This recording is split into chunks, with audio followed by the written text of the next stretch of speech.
Jobs numbers are out. Here's what we've got. Breaking news here in the last 3 minutes. The U.S. economy added 177,000 jobs in April, well above the expectations of 138,000. That was the projection. The unemployment rate came in at 4.2%. That was in line with the expectations of 4.2%.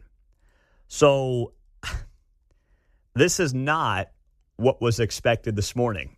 I started the show by saying economists estimated 138,000 jobs. I thought it would come in lower because of uncertainty around tariffs, businesses not necessarily doing poorly, but just kind of standing pat for now and kind of waiting to see how this period of tariffs, how it's going to play out, what this all means going forward, and just kind of having some uncertainty, because the one thing that just business in general hates is uncertainty.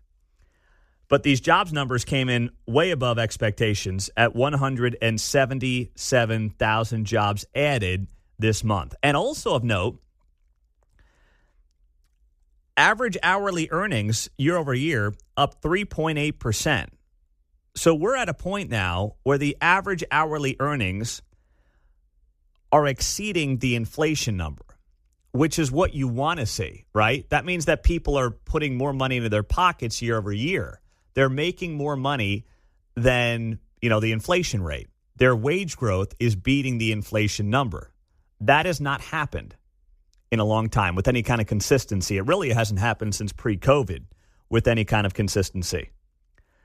And this is fascinating, too, because this is a really good jobs report when a negative GDP number just comes out 2 days ago.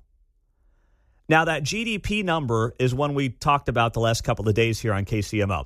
And if you missed what I thought was the best explanation on why that negative GDP number was not just about a headline minus 0.3%, you've got to hear what our guy E.J. Antoni said of the Heritage Foundation. He was amazing a couple of days ago explaining how this report came in negative, how it was really a number driven by people front-loading imports ahead of the tariffs in Q1, and that actually may show a massive GDP bump in Q2. This is just goes down to how we calculate GDP. You basically add together consumer spending, investment, government purchases, and then a category we call net exports. And if you look within net exports, exports themselves add to GDP, but imports subtract. And so if imports and exports are both rising at the same amount, there's no actual impact on GDP. But if we all of a sudden start exporting a ton of stuff around the world, that's a sign the economy's growing. If, however, all we're doing is importing, that's a sign the economy's declining. So we subtract imports from GDP, and the result in this instance, as you put it, people are trying to get ahead of tariffs. It shows up as negative GDP. But the funny thing is, next quarter, the second quarter, what will happen is you won't have all of those imports coming in, because what should have been imported in the second quarter was imported in the first. So a huge drop in imports next quarter will show up as a surge in GDP. So the GDP number may come out amazingly in Q2, and even that really good number may be actually overblown because of how people have stacked their imports versus exports in Q1 versus Q2, John. That I have not heard that explained that well by anybody else. That was E.J. Antoni, Heritage Foundation, on KCMO on Wednesday morning. It was one even I can understand as a communication major for college. So. I think the only downside to stacking them up like that is your gummy bears may be a little stale next month, but because we've loaded them in here. But. Yeah. So where are these jobs coming from? This jobs report drops here in the last 5 minutes. 177,000 jobs added in April. Expectations were for 138. Amazingly, government jobs are not anywhere near the top three. That is, woo, man. Woo! It's not just like the last 4 years when these jobs numbers would come in. They blow out expectations, and you'd see the government as one of the biggest employers. The government is nowhere to be found here. Look at this. In fact, the government employment declined. All right.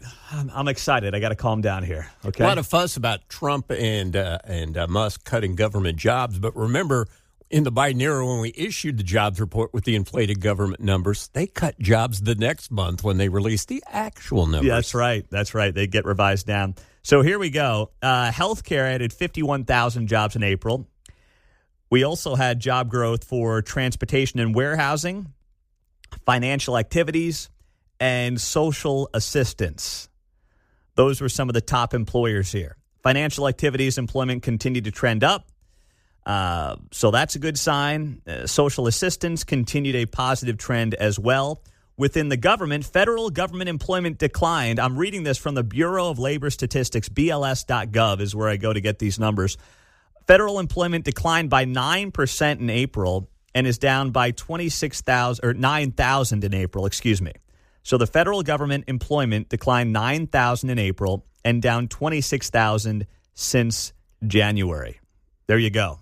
Again, the top jobs category? Healthcare. Healthcare. So my services aren't being cut? Oh, yeah. Bada bing. Just remember That's that right. every time you hear it. There you go. This month, it's job healthcare. Yeah. Boom, boom, boom. There you go. Nice job. So this is a number that's, I don't know. What is MSNBC doing right now? Hold on here. They have got to be losing their minds because most people thought this number was going to come in below expectations and they were going to be able to say, negative GDP, bad jobs numbers, recession, here it comes. Oh, no, what are we going to do? All right, CNN headline, breaking news. U.S. economy added stronger than expected, 177,000 jobs in April. They are so disappointed. CNBC, futures jump on April jobs report. Oh, man, they're dealing with it over there. Do we even have MSNBC on this TV, or did I tell the engineers not to put it on? We may not have it here. I probably told them, hey, it's not good for my health, so just leave it off. Look by Comedy Central. It might be right next to it. Oh, man. Fox Business right now running the headline, 177,000 jobs added in April. This is what you want to see. This is exactly what you want to see. Now, speaking of Doge, I got this text from a listener who asked to not be named, and I'll share it with you right now on KCMO. We played the audio earlier. Doge, Elon, and his team did an interview last night on Fox, and they talked about just some of the waste and fraud they were finding. And this individual writes here, good morning, Pete. I'm a federal employee, and we had 3 of the Doge representatives at the Treasury last week and the week before. And this person has sent me a picture of their government ID, so I know it's not BS. These guys are doing an awesome job and have been nothing but professional. Yes, we have a 19-year-old and a 25-year-old that were here at the start of all this. Yes, my position is in jeopardy. But what they're doing is something that we've said for over 7 years needed to be done. And it's a bunch of wasteful spending that they got rid of, and they are consolidating buildings and departments to make it more efficient. Also, I do know that they are working on streamlining Social Security to make it more efficient so the computers can talk to themselves and we can get better service. This should be happening around July or August, FYI. So that is from a government employee. They've sent me a screenshot of their government ID, so they're legit. And that's the stuff that Doge is working on right now. Listen, if these trade deals get settled, if Congress does its job and passes the tax extension from 2017 with a couple other nuggets in there as well, if we get Doge to just get rid of, I'm not predicting any kind of a budget surplus anytime soon, but if we just go back to pre-COVID spending in this country, there is going to be a massive economic boom. And right now, the Dow is trending up 330 points on this news of this jobs report. There's a gamble that's happening here, but I'm telling you what, right now, it's trending towards paying off. China signaling last night that they are willing to work on a trade deal with the United States. That is something we haven't heard about in weeks. So all the major indices are in the green right now with, of course, the market set to open up in 45 minutes after a jobs report comes out well above expectations, 177,000 jobs added in April. The expectations were for 138, and there was a decline in the month of federal government jobs. It's coming together, man. It is absolutely coming together.